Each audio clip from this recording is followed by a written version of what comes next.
every good story needs a good villain. From Cold War-era movies to today's terror-obsessed mainstream news coverage. Another terror plot foiled. The radical Islamic imam. How did they allegedly become extremists? There's always some de facto threat America is striving to defeat. The enemy, is a key formula. The Muslim so-called, violent incidents are part of a narrative. But how much do you know about the 20-year-old arrested for carrying a pipe bomb in his backpack for 2 years? How about the California man the FBI says harbored so many bombs, his home was dubbed a bomb factory? Both suspects were arrested last month, apparently in the shadows of mainstream news coverage. Coverage which makes time for non-stop analysis about homegrown terrorism. Motivated by hate and bent on killing their neighbors. As long as the alleged perpetrators are Muslim. Guilty verdicts for all 4 men.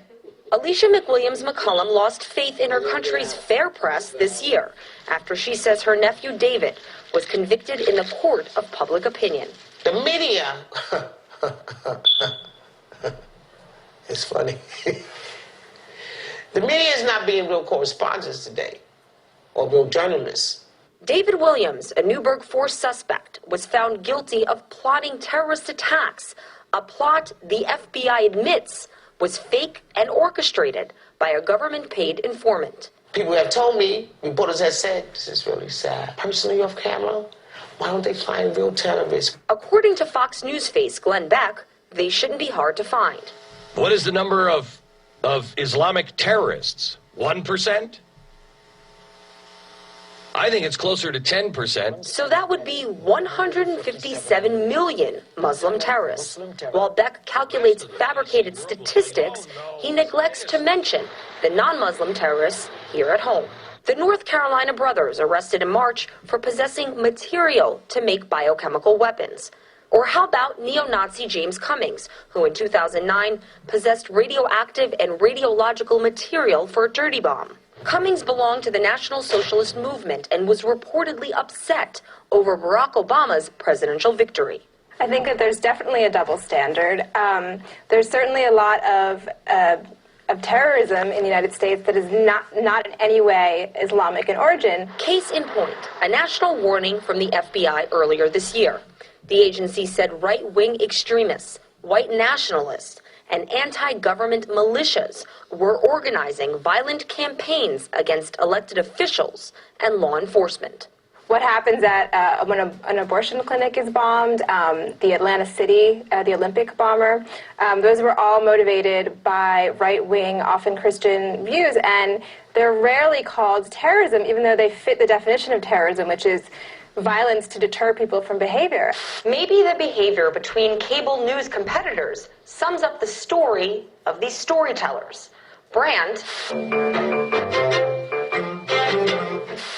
and rebrand. We don't lean, we move forward. But never stray far away from the common news narrative. Marina Portnaya, RT, New York. Hello everyone, welcome to Global Government News. Today is Wednesday, December 22nd, 2010, and I'm Darko. Welcome to part 3 of this War on Terror, Liberty, Sovereignty news segment. The first article we have up is U.S. population hits 308 million. It says here results of a 2010 census show that the population of the U.S. has topped 308 million, and it also indicates that the country has experienced its second lowest rate of growth in the last century. We're going to move to this next one. New census data reveal immigration is fueling runaway U.S. population growth. It says here today's release of the 2010 census data reveal that the U.S. population grew by more than 27 million during the last decade, representing a nearly 10% increase in our population in just 10 years. The single largest factor in this enormous and unwelcome increase was excessive legal and illegal immigration. And it says here, during the past decade, about 13 million new immigrants arrived in the U.S. legally and illegally, accounting for immigration and deaths. The net foreign-born population increased by some 8 million people. In addition, an additional 10 million births to foreign-born women were recorded during the 2000 decade. Net immigration plus births to immigrants swelled the U.S. population by some 18 million people during the previous decade, accounting for about two-thirds of the population growth during that period.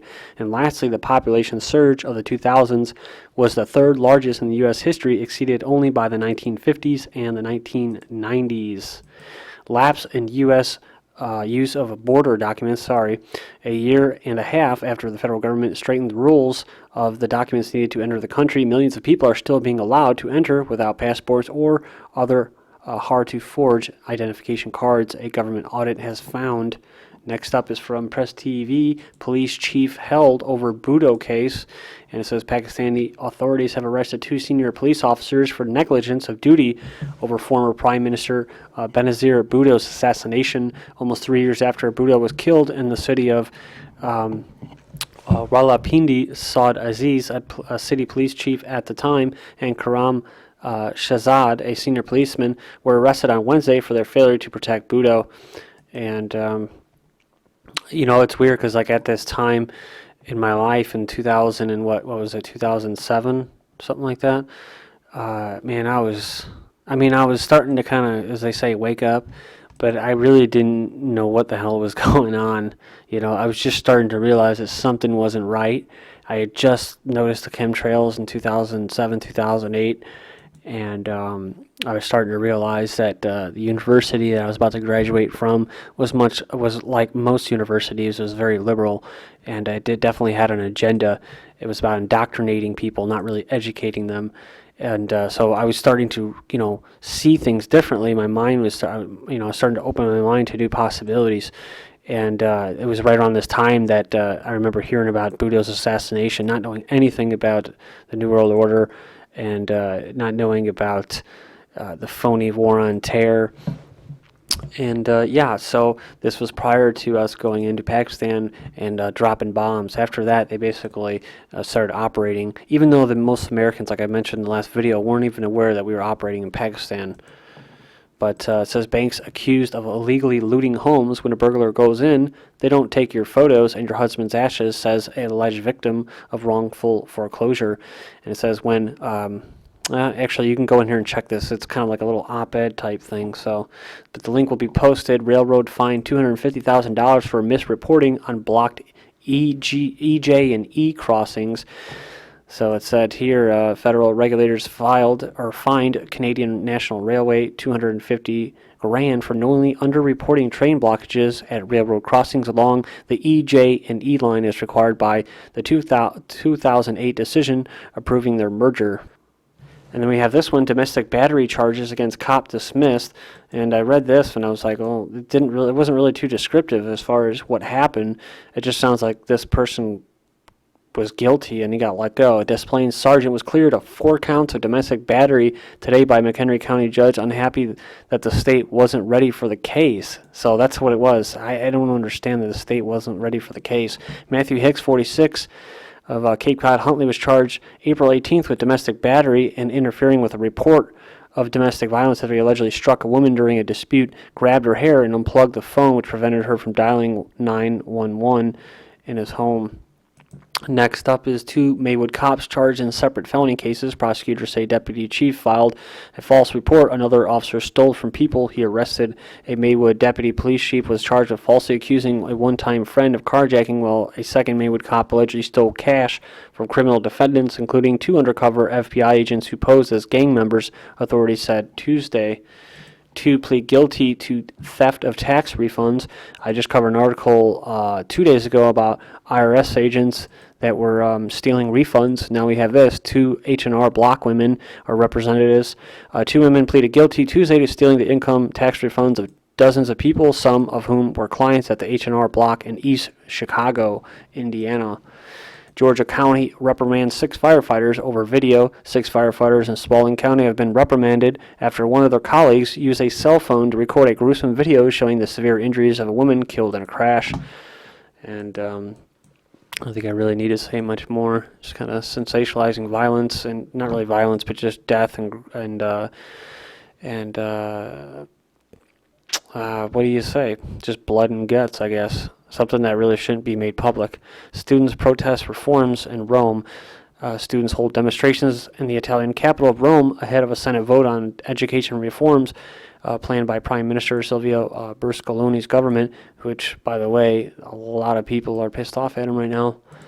And it says here, Greek unions resume fresh strikes. Greek unions have called for a general strike as Athens became paralyzed by public transport strikes protesting the government's 2011 austerity budget. Up next is Obama signs Don't Ask, Don't Tell repeal.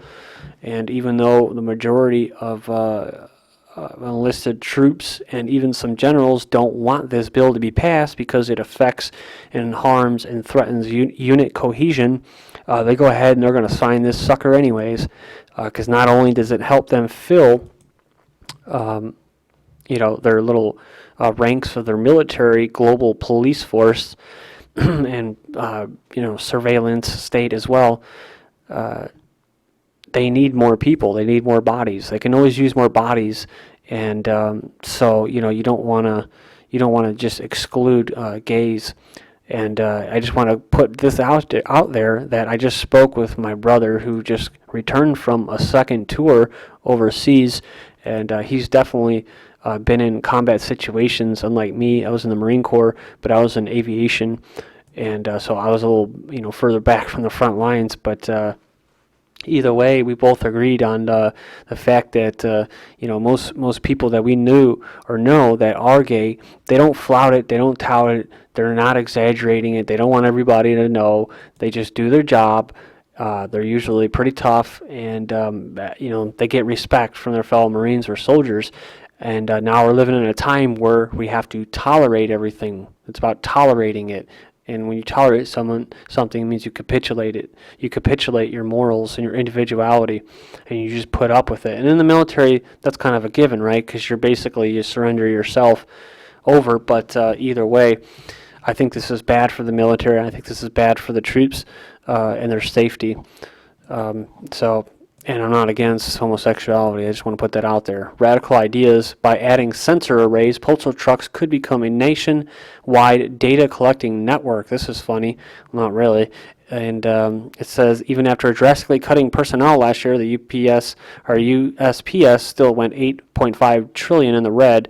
And you can go ahead and read this. I'm going to run out of time here unless I get to this.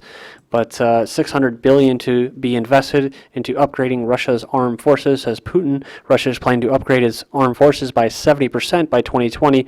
Prime Minister Vladimir Putin stated on Monday a study in Russia's north coastline. And Russia, according to Webster Tarpley, a geopolitical guru, he believes that Russia will be the next superpower along with China. I do kind of, believe what he's saying. I do confer what he's saying because I've read many of articles about Russia and their deals that they've been making with other countries. They just got their new uniforms. They just signed their little the START treaty, and their economy has been booming in the past 10 years. So.